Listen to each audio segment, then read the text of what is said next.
Sometimes nature and nurture are so close, it's confusing. So, but usually it's nature, the environment.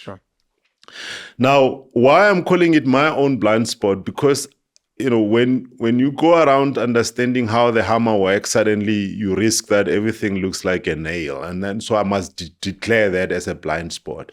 The reason I like nature is that it's a way of trying to tell universal traits in things, so that outlast cultures and times and all of that. So for example, if I said to you, the person most likely to kill a woman is their partner, the number one predictor of child abuse is actually the involvement of a step-parent in a relationship.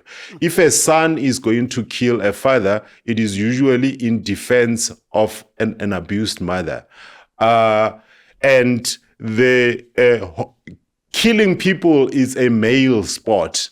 Now, if I say these things, they sound South African. But actually, they are not South African. They are actually universal traits. A woman will always want a man she can look up to. Right? That's not a South African phenomenon. And what evolutionary psychology seeks to do is to say why. So it doesn't mean it's justify something, but it's trying to understand why evolution would have chosen that genetic predisposition. So if you take, for example, the fact that all women across cultures, their relationships work better if they are with a guy they can look up to. By the way, this also includes even the height. So one of the number one predictors of whether your relationship will be stable or not is if you are shorter than your girlfriend, you are already sailing against the wind in terms of evolutionary psychology. I mean, people can go and check this thing, right? About your short friend again. I'm thinking, Brian, be careful. You have a friend who's short. No, I do, but I'm just saying, I mean, it is what. But this thing, so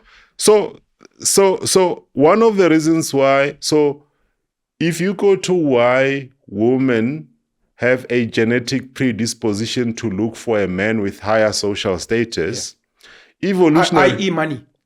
No, social status I'll come back to that. But social status, money is a strong social status signaling, right? It's just how people feel about this There are person. other signaling stuff, like humor, for example, why people value humor, a guy with a sense of humor. Humor in evolution is associated with intelligence.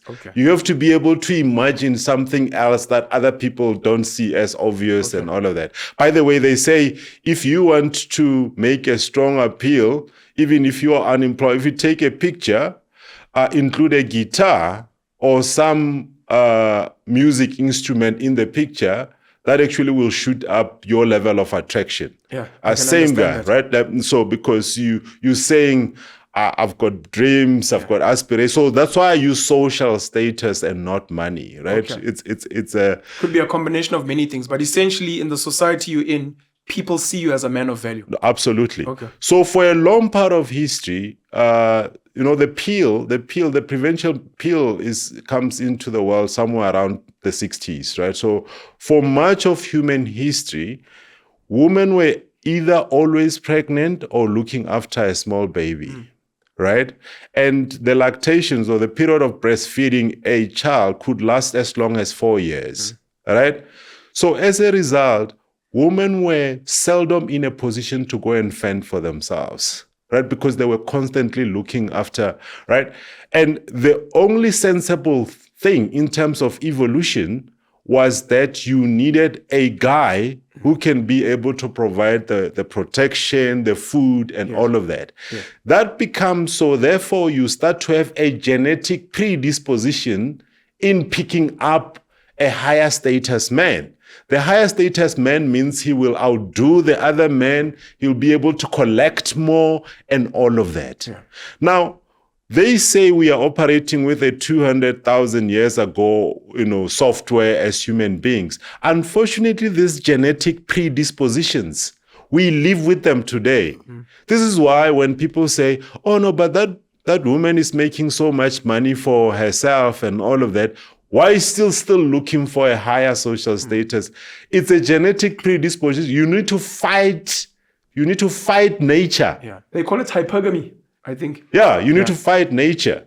So so there are all of these things that we attach as labels, but actually they've got a very strong natural explanation for that, including also why human beings are not monogamous in terms of nature, right?